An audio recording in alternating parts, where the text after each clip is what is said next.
अब चलते हैं हम लोग फुल सबट्रैक्टर पे। ठीक है, फुल सबट्रैक्टर का सबसे पहले हम लोग इनपुट लेके इसके ट्रुथ टेबल को अच्छे से समझ लेते हैं। उसके बाद फिर हम लोग सर्किट पे जाएंगे, उसके बाद फिर हम लोग पहले हम लोग एक्सप्रेशन पे जाएंगे, फिर हम लोग सर्किट पे जाएंगे। ओके, तो हाँ, ये हम लोग के पास 3 इनपुट हैं। इन तीनों इनपुट के लिए हम लोग ने यहाँ पे पॉसिबल वैल्यूज लिख दी। अब हम लोग यहाँ पे निकालते हैं, ये आपका डी होगा, मैंने यहाँ पे एस पता नहीं क्यों लिखा है, एक्चुअली मैंने उसको उसी टेबल को कॉपी किया था, तो यहाँ पे मैंने चेंजेस नहीं किए। एनीवेज, तो वैसे आप बी इन की जगह आप कोई भी वेरिएबल का नाम लिख सकते हो, ठीक है, क्योंकि हम लोग इसको आगे रिपल एडर या फिर हम लोग रिपल सबट्रैक्टर में यूज़ करने वाले हैं, इसलिए हम लोग यहाँ पे बी इन का यूज़ करते हैं। बट यहाँ पे आप सी डी आप कुछ भी ले सकते हो, ठीक है, यहाँ पे वेरिएबल्स का कोई रिस्ट्रिक्शन नहीं है कि नहीं आप बी इन ही आपको लिखना है, बी इन नहीं लिखोगे तो फिर आपका गलत हो जाएगा। नहीं, ऐसा नहीं है, ये जस्ट एक वेरिएबल ही है। क्योंकि हम लोग इसको आगे रिपल एडर रिपल सबट्रैक्टर में यूज़ करने वाले हैं, तो वहाँ पे ज़्यादा लॉजिकल साउंड करेगा, एंड मैक्सिमम बुक्स में आपका बी इन और सी इन ही लिखा रहता है, ठीक है। एनीवेज, चलो इसको हम लोग कर लेते हैं। 0 - 0 इज़ 0, 0 - 0 इज़ 0, कुछ यहाँ पे हम लोग नहीं ले रहे हैं। 0 - 0 इज़ 0, 0 - 1, इसके लिए हम लोग को सबसे पहले तो एक बोरो लेना पड़ेगा, और 2 - 1 इज़ 1। मैंने अभी आपको इसका कॉन्सेप्ट हाफ सबट्रैक्टर में बताया था कि हम लोग इसको 2 क्यों कर रहे हैं, है ना। उसके बाद फिर 0 - 1 वही चीज़ करेंगे, एक बोरो लेके एक को करेंगे, यहाँ पे आ गया 1, 1 - 0 इज़ 1, ठीक है। 0 - 1, एक यहाँ पे हम लोग लिए बोरो, इसको माइनस किए, आया 1, 1 - 1 इज योर 0, ठीक है। लॉजिक समझ में आ गया, ट्रुथ टेबल इससे तुम लोग भर लोगे। कुछ भी दिक्कत होगी, कुछ भी कंफ्यूजन होगी, आप मुझे नीचे कमेंट सेक्शन में बताना, ठीक है। अब हम लोग देख लेते हैं सबसे पहले इस डी वाले कॉलम को।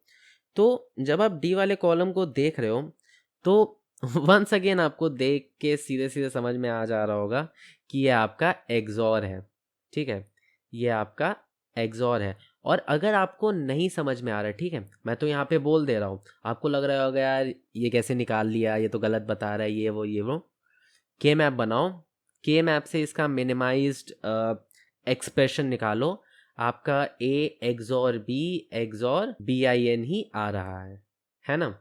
अब हम लोग का जो नेक्स्ट है वो है, हम लोग को एक्सप्रेशन फाइंड आउट करना है for R B out. Once again B out के दो एक्सप्रेशन होंगे। सबसे पहला हम लोग मिन टर्म से फाइंड आउट करेंगे, और दूसरा हम लोग के मैप से फाइंड आउट करेंगे।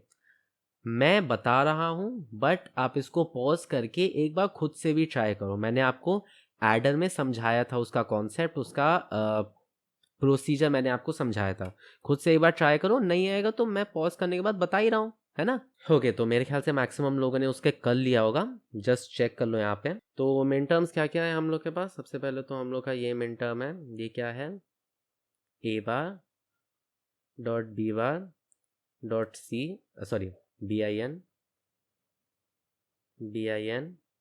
प्लस, फिर ये हमारा ये क्या है, A bar dot B I N bar plus, फिर आपका ये आ गया, इसमें क्या है, इसमें है आपका, अरे कहाँ लिख रहा हूँ भाई, ये आ गया आपका A bar dot B dot B I N plus, फिर आ गया हमारा ये लास्ट वाला, और इसमें क्या है, इसमें है A dot B I N. Okay, अब हम लोग क्या कर लेते हैं कि इन दोनों में से ए बार डॉट बी को कॉमन निकाल लेते हैं, ए बार डॉट बी, और यहाँ से क्या निकला, B I N complement plus B I N. Okay, perfect. उसके बाद फिर यहाँ से हम लोग बी आई एन को कॉमन निकाल लेते हैं, बी आई एन, और यहाँ पे क्या बचा, यहाँ पे बचा A dot B plus A bar dot B bar, ठीक है। अब ये हो जाएगा हमारा 1, क्योंकि variable complement plus variable is equal to 1, ये मैंने आपको बेसिक लॉज में बताया था बूलियन के। और वंस अगेन आपने अगर नहीं देखा है, क्योंकि ये मैं पूरी सीरीज़ चला रहा हूँ, अभी तक हम लोग ने नंबर सिस्टम पूरा ख़त्म कर लिया, बूलियन पूरा ख़त्म कर लिया, के मैप ए मैप सारी चीज़ें मैंने निपटा दी हैं। अभी हम लोग कॉम्बिनेशन में चल रहे हैं, इसके बाद मैं सीक्वेंशियल भी पढ़ाऊँगा। 1-2 हफ्ते में मैं पूरा डिजिटल लॉजिक ख़त्म कर दूंगा, उसके बाद मैं पढ़ाने वाला कंपाइलर, तो आप पीछे सीरीज़ जाके चेक कर सकते हो, प्लेलिस्ट है पूरी, ठीक है। मेरा एम है कि मैं जुलाई अगस्त तक एटलीस्ट 70 से 75% में सिलेबस गेट का मैं ख़त्म कर दूंगा, ठीक है। लेट्स सी कि मैं इस गोल के कितना पास तक पहुंच पाता हूं और क्या मैं इसको ओवर एक्सीड कर पाता हूं कि नहीं कर पाता हूं, ठीक है। मेरा एम तो यही है। एनीवेज, तो ये हो जाएगा हमारा 1, ये हो जाएगा आपका BIN। और देखो इस वाले एक्सप्रेशन को बहुत ध्यान से देखो, ये तुम्हें कौन से एक्सप्रेशन की याद दिला रहा है? ये है तुम्हारा एक्सनॉर, ठीक है, ये है तुम्हारा एक्सनॉर, है ना, A.B। हाँ, अच्छा ये बताओ एक्सनॉर को हम लोग और क्या लिख सकते हैं? यहीं पे आपके माइंड में एक यूरेका मोमेंट आएगा। एक्सनॉर को हम लोग एक्सॉर का कॉम्प्लीमेंट भी लिख सकते हैं, है ना। और मैंने आपको एक लॉ बताया था कि अगर किसी भी एक वेरिएबल पे कॉम्प्लीमेंट है तो वो आपके पूरे वेरिएबल पे कॉम्प्लीमेंट हो जाएगा। इसका मतलब क्या हम लोग इसको ए कॉम्प्लीमेंट एक्सॉर बी लिख सकते हैं? बिल्कुल लिख सकते हैं। और यहीं पे मैंने आपको थोड़ी देर पहले जब मैं आपको हाफ सब्ट्रैक्टर पढ़ा रहा था तब मैंने आपको एक लॉजिक बताया था कि जब आप a माइनस बी कर रहे हो तो एक्सप्रेशन में जहाँ भी a है उस पर आप कॉम्प्लीमेंट लगा दो। चमका दिमाग में? वहीं पे जब हम लोग b माइनस ए करेंगे तो हम लोग b पे कॉम्प्लीमेंट लगा देंगे। इसका मतलब हम लोग कैसे लिखेंगे? हम लोग लिखेंगे a.b बार प्लस BIN नहीं है, B और BIN बिल्कुल अलग है, कोई रिलेशन नहीं है, ठीक है। B is borrow, sorry, BIN is borrow input, B is a input, ठीक है। ये बोरो इनपुट है और वो एक इनपुट है, एक सेपरेट इनपुट है, ठीक है। क्या हम लोग इसको ऐसे लिख सकते हैं, A एक्सॉर B का कॉम्प्लीमेंट? बिल्कुल लिख सकते हो, क्योंकि फिर यहाँ पे पूरे का कॉम्प्लीमेंट हो जाएगा और ये हो जाएगा एक्सनॉर। चमका दिमाग में कुछ? इसको आप ऐसे लिख सकते हो, A.B plus BIN plus A bar XOR B। इसको आप ऐसे लिख सकते हो और फिर पूरे पे लगा दो कॉम्प्लीमेंट। चमका दिमाग में? चमका कि नहीं चमका? चमक गया होगा मेरे ख्याल से, ठीक है। तो ये हो गया हमारा पहला एक्सप्रेशन, ये है तुम्हारा A-B के लिए और ये B-A के लिए। अब फटाफट हम लोग के मैप बना के, मैं फटाफट के मैप बना के आपको सेकंड वाला बता देता हूँ। 2 मिनट बस मुझे दो, 2 सेकंड आई मीन। तो ये हम लोग का बन रहा है के मैप और सेम लगभग हम लोग का फुल एडर जैसा ही बन रहा है, अगर आपको याद होगा। तो फुल एडर जैसे बनना है हम लोग का। यहाँ पे तीन टर्म्स हैं हमारे एक्सप्रेशन के।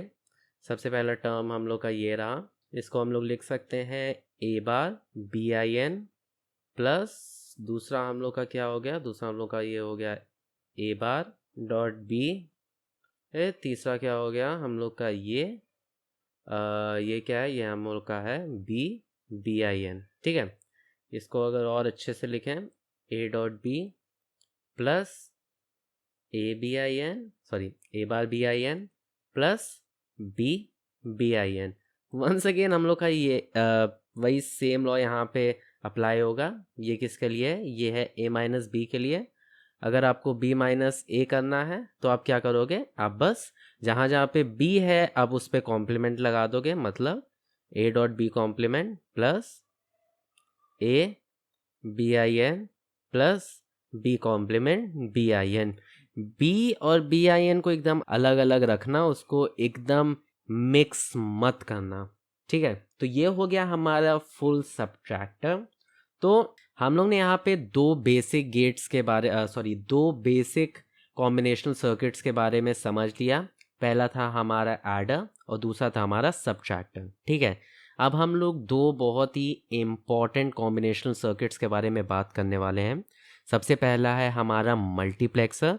मल्टीप्लेक्सर में कई चीज़ें हैं जो मैं समझाने वाला हूँ और ऐसे सारे कॉन्सेप्ट्स को मैं समझाने वाला हूँ। और दूसरा है हमारा डिकोडर एंड एनकोडर।